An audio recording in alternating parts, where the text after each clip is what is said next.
नमस्कार। आइए सुनते हैं भीष्म साहनी की कहानी फैसला। उन दिनों हीरालाल और मैं अक्सर शाम को घूमने जाया करते थे। शहर की गलियां लांग हम शहर के बाहर खेतों की ओर निकल जाते थे। हीरालाल को बातें करने का शौक था और मुझे उनकी बातें सुनने का। वह बातें करता तो लगता जैसे ज़िंदगी बोल रही है। उसके किस्से कहानियों का अपना फ़लसफ़ा नामा रंग होता। लगता तो कुछ किताबों में पढ़ा है, सब गलत है। व्यवहार की दुनिया का रास्ता ही दूसरा है। हीरालाल मुझसे उम्र में बहुत बड़ा तो नहीं है, लेकिन उसने दुनिया देखी है। बड़ा अनुभवी और पैनी नज़र का आदमी है। उस रोज़ हम गलियां लांघ चुके थे और बाग की लंबी दीवार के पार कर ही रहे थे जब हीरालाल को अपने परिचय का एक आदमी मिल गया। हीरालाल उनसे बगलीगर हुआ।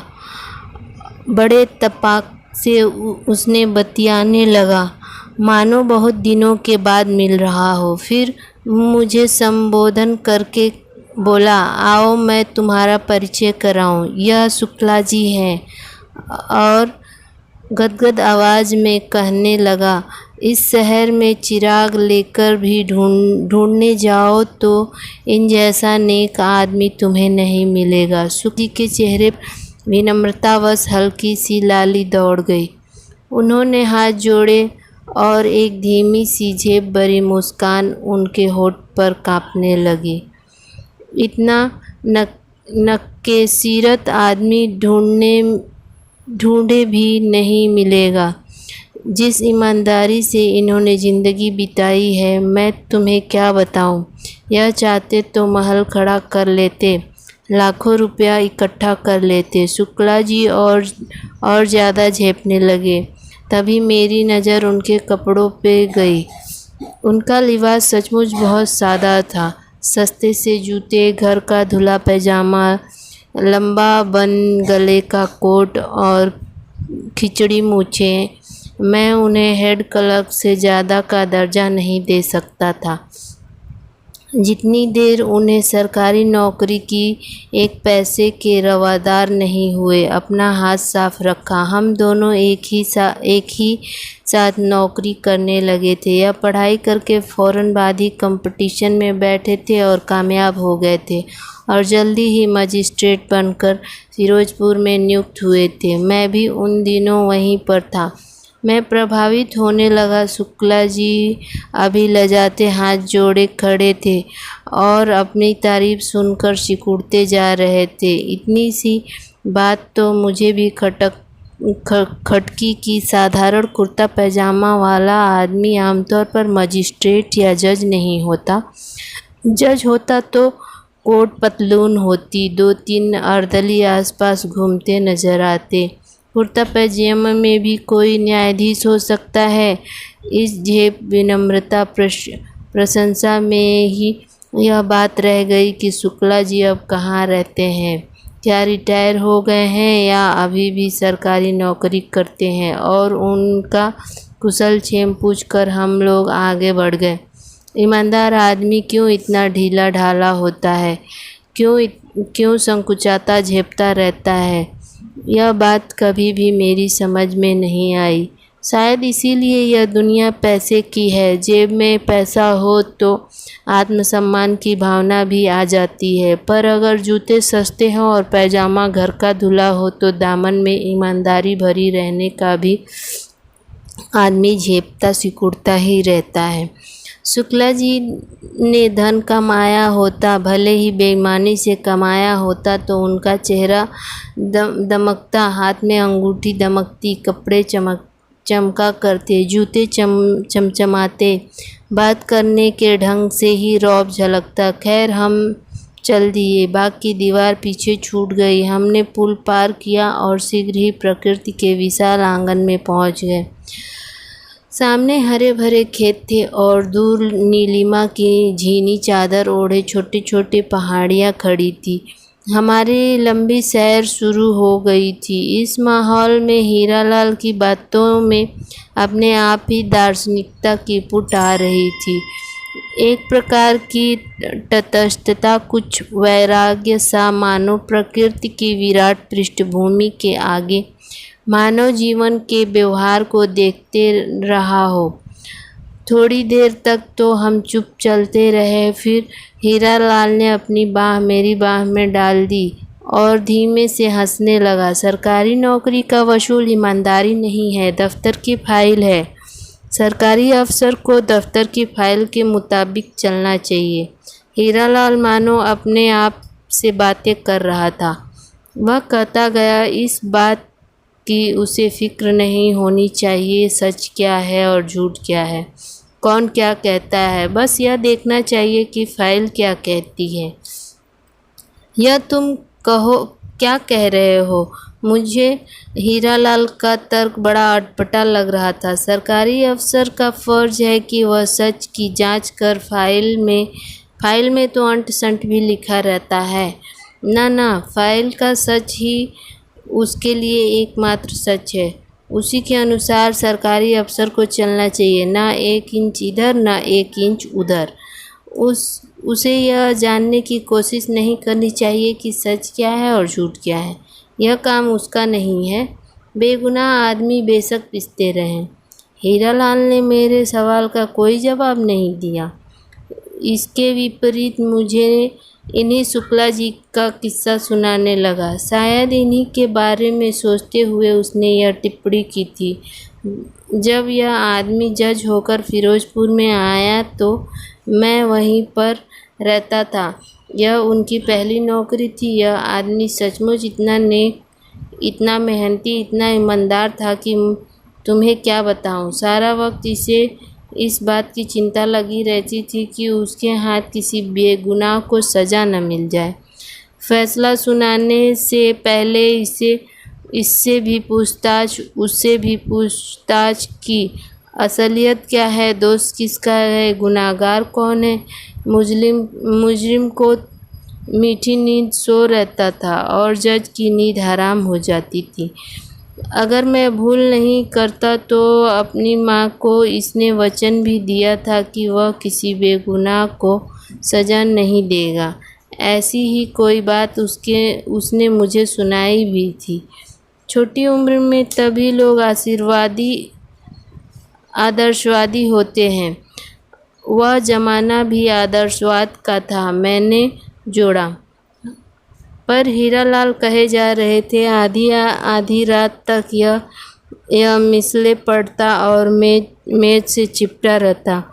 उसे यह डर खाए जा रहा था कि उसे कहीं भूल ना हो जाए। एक एक केस को बड़ी ध्यान से जांच करता था, फिर यूँ हाथ झटक कर और सिर टेढ़ा करके मानो इस दुनिया में सही क्या है और गलत क्या है इसका अंदाज़ा लगा पाना कभी संभव ही ना हो। हीरालाल कहने लगा, उन्हीं दिनों फिरोजपुर के नज़दीक एक कस्बे में एक वारदात हो गई और केस जिला कचहरी में आया। मामूली सा केस था। कस्बे में रात के वक्त किसी राहगीर जाते मुसाफिर को पीट दिया गया और उसकी टांगें तोड़ दी गई। पुलिस ने कुछ आदमी हिरासत में ले लिए थे और मुकदमा इन्हीं शुक्ला जी की कचहरी में पेश हुआ। आज भी वह सारी घटना मेरे आंखों के सामने आ जाती है। अब जिन लोगों को हिरासत में ले लिया गया था उनमें इलाके का जिलेदार और उसका जवान बेटा भी शामिल था। पुलिस की रिपोर्ट थी कि जिलेदार ने अपने लठैत भेजकर उस राहगीर को पिटवाया है। जिलेदार खुद भी पीटने वालों में शामिल था, साथ ही उसका बेटा और कुछ अन्य लठैत भी शामिल थे। मामला वहाँ रफा दफा हो जाता था अगर उस राहगीर का टांग टूट न गई होती। मामूली मारपीट की तो पुलिस परवाह नहीं करती, लेकिन इस मामले को तो पुलिस नज़रअंदाज नहीं कर सकती थी। खैर, गवाह पेश हुए। पुलिस ने भी मामले की तहकीकात की और पता यह चला कि जिलेदार ने उस आदमी को पिटवाया है और पिटवाने वाले राहगीर को अधमरा समझकर छोड़ गए थे। 3 महीने तक केस चलता रहा। हीरालाल कहने लगा, केस में कोई उलझन नहीं है, पेचीदगी नहीं थी, पर हमारे शुक्ला जी को चैन कहाँ। इधर जिलेदार के रियासत में लिए जाने पर हालांकि बाद में उसे जमानत देकर छोड़ दिया गया था, कस्बे भर में तहलका सा मच गया। जिलेदार को तो तुम जानते हो ना। जिलेदार का काम मालगुजारी उगाही होता है और गांव में उसकी बड़ी हैसियत होती है। यूँ वह सरकारी कर्मचारी नहीं होता। खैर, तो जब फैसला सुनाने की तारीख नज़दीक आई तो शुक्ला जी की नींद हराम हो गई। कहीं गलत आदमी को सज़ा न मिल जाए, कहीं कोई बेगुनाह मारा न जाए। उधर पुलिस तहकीकात करती रही थी, इधर शुक्ला जी भी अपनी प्राइवेट तहकीकात शुरू कर दी। उससे पूछ जिस दिन फैसला सुनाया जाना था, उससे एक दिन पहले शाम को यह सज्जन उस कस्बे में जा पहुँचे और वहाँ के तहसीलदार से जा मिले। वह उनकी पुरानी जान पहचान का था। उन्होंने उनसे भी पूछा कि भाई बताओ, अंदर की बात क्या है। तुम तो कस्बे के अंदर रहते हो, तुमसे तो कुछ नहीं छिपा रहता। अब तहसीलदार ने देखा कि जिला कचहरी जज चलकर हमारे घर आया है और जज का बड़ा रुतबा होता है। उसने अंदर की सही बात शुक्ला जी को बता दी।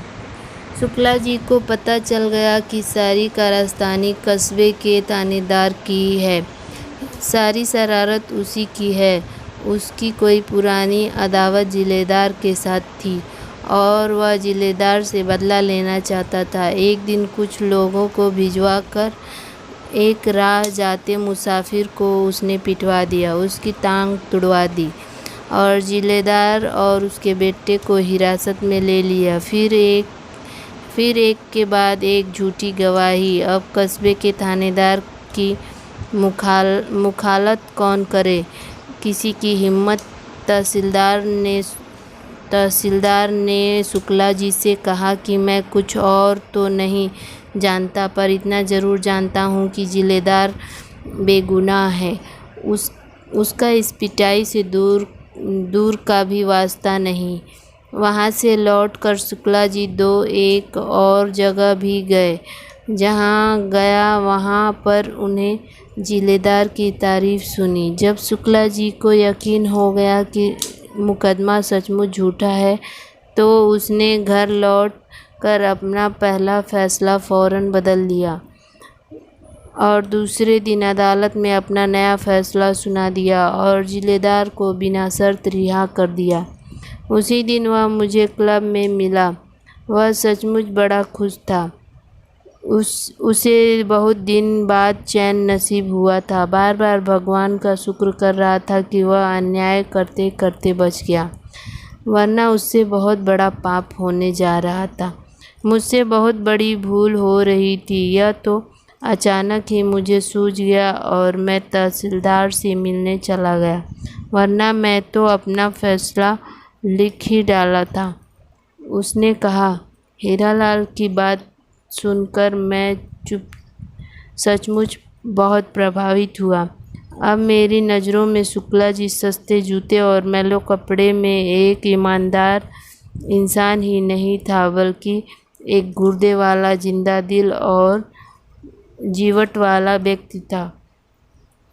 उसे बाग की दीवार के पास खड़े देख कर जो अनुकंपा सी मेरे दिल में उठी थी वह जाती रही और मेरा दिल उसके प्रति श्रद्धा से भर उठा।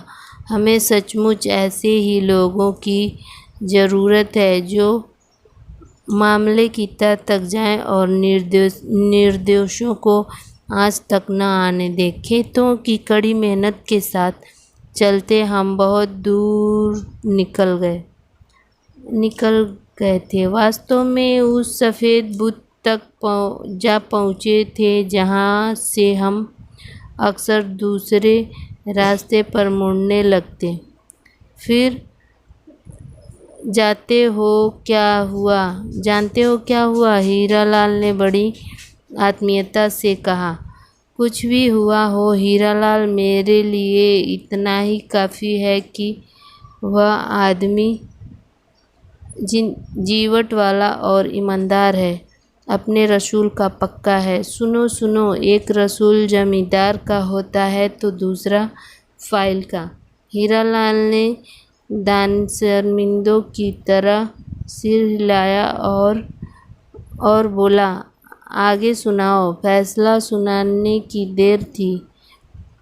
थानेदार तो तड़प उठा। उसने तो जैसे सांप ने डस लिया। चला था जिलेदार को नीचा दिखाने। उल्टा सारा कस्बे में लोग उसकी लानत मलानत करने लगे। चारों ओर थू-थू होने लगी। उसे तो उल्टे देने के लेने पड़ गए, पर वह भी पक्का घाघ था। उसने आव देखा ना ताव, सीधा डिप्टी कमिश्नर के पास जा पहुंचा। जहाँ डिप्टी कमिश्नर जिले का हाकिम होता है, वह थानेदार अपने कस्बे का हाकिम होता है। डिप्टी कमिश्नर से मिलते ही उसने हाथ बांध लिए कि हुजूर, मेरी इस इलाके से तबादली करा दीजिए। डिप्टी कमिश्नर ने कारण पूछा तो बोला, हुजूर, इस इलाके को काबू में रखना बड़ा मुश्किल काम है। यहाँ चोर डकैत बहुत हैं, बड़े मुश्किल से काबू में रखे हुए हूँ। मगर हुजूर, जहाँ जिले का जज ही रिश्वत लेकर शरारती लोगों को रिहा करने लगे, वहाँ मेरी कौन सुनेगा? कस्बे का निजाम चौपट हो जाएगा। और उसे अपने ढंग से सारा किस्सा सुनाया। डिप्टी कमिश्नर सुनता रहा। उसके लिए यह पता लगाना कौन सा मुश्किल काम है कि किस अफसर ने रिश्वत ली है या न ली है, कब ली है और किससे ली है। थानेदार ने साथ में यह भी जोड़ दिया कि फैसला सुनाने के एक दिन पहले जज साहब हमारे कस्बे में भी तशरीफ़ लाए थे। डिप्टी कमिश्नर ने सोच विचार कर कहा कि अच्छी बात है, हम मिसल देखेंगे। तुम मुकदमे की फ़ाइल मेरे पास भिजवा दो। थानेदार की बाँछें खिल गई। वह चाहता यही था। उसने झट से फिर हाथ बांध दिए कि हुजूर, एक और अर्ज़ है। मसल पढ़ने के बाद अगर आप मुनासिब समझे तो मुकदमे की हाई कोर्ट में अपील करने की इजाज़त दी जाए। आखिर वही हुआ जिसकी उम्मीद थी। डिप्टी कमिश्नर ने मुकदमे की मिसल मंगवा ली थी। शुरू से आखिरी तक वह मुकदमे के कागजात देख गया। सभी गवाहियाँ देखकर एक एक कानूनी नुक्ता देखा गया और उसने पाया कि सचमुच फैसला बदला गया है। कागजों के मुताबिक तो जिलेदार मुजरिम निकलता था। मिसल पढ़ने के बाद उसे थानेदार की यह मांग जायज़ लगी कि हाई कोर्ट में अपील दायर करने की इजाज़त दी जाए। चुनाचे उसने इजाज़त दे दी। फिर क्या, शक की गुंजाइश ही नहीं थी। डिप्टी कमिश्नर को भी शुक्ला की ईमानदारी पर संदेह होने लगा। कहते कहते हीरालाल चुप हो गया। धूप कब की ढल चुकी थी और चारों ओर शाम के अवसादपूर्ण साए उतरने लगे थे। हम देर तक चुपचाप चलते रहे। मुझे लगा मानो हीरालाल इस घटना के बारे में न सोच कर किसी दूसरी ही बात के बारे में सोचने लगा है। ऐसे चलती है व्यवहार की दुनिया। वह कहने लगा, मामला हाई कोर्ट में पेश हुआ और हाई कोर्ट ने जिला अदालत के फैसले को रद्द कर दिया। जिलेदार को फिर से पकड़ लिया गया और उसे 3 साल की कड़ी कैद की सज़ा मिल गई। हाई कोर्ट ने अपने फैसले में शुक्ला पर लापरवाही का दोष लगाया और उसकी न्यायप्रियता पर संदेह भी प्रकट किया। इस मुकदमे से ही शुक्ला का दिल टूट गया। उसका मन ऐसा खट्टा हुआ कि उसने जिले से तबादली करवाने की दरखास्त दे दी और सच मानो उसे एक फैसले के कारण ही वह जिले भर में बदनाम भी होने लगा था। सभी कहने लगे रिश्वत लेता है। बस इसके बाद 5-6 साल तक ही उसी महकमे में घसीटता रहा। इसका प्रमोशन रुका रहा। इसीलिए कहते हैं कि सरकारी अफसर को फाइल का दामन कभी नहीं छोड़ना चाहिए। जो फाइल कहे वही सच है, बाकी सब झूठ है। अंधेरा घिर आया था और हम अंधेरे में ही धीमे धीमे शहर की ओर लौटने लगे थे। मैं समझ सकता हूँ कि शुक्ला जी के दिल पर क्या बीती होगी और वह कितना हतबुद्धि और परेशान रहा होगा। वह जो न्यायप्रियता का वचन अपनी माँ को देकर आया था, फिर क्या हुआ? जज ही छोड़कर शुक्ला जी कहाँ गए? अध्यापक बन गए और क्या, एक कॉलेज में दर्शन शास्त्र पढ़ाने लगा। सिद्धांतों और आदर्शों की दुनिया में ही एक ईमानदार आदमी इत्मीनान से रह सकता है। बड़ा कामयाब अध्यापक बना। ईमानदारी का दामन इसने अभी भी नहीं छोड़ा। इसने बहुत सी किताबें भी लिखी हैं, बढ़िया से बढ़िया किताबें लिखता है, पर व्यवहार की दुनिया से दूर, बहुत दूर। धन्यवाद। अगर मेरी कहानी पसंद आई हो तो लाइक, सब्सक्राइब और शेयर कीजिए।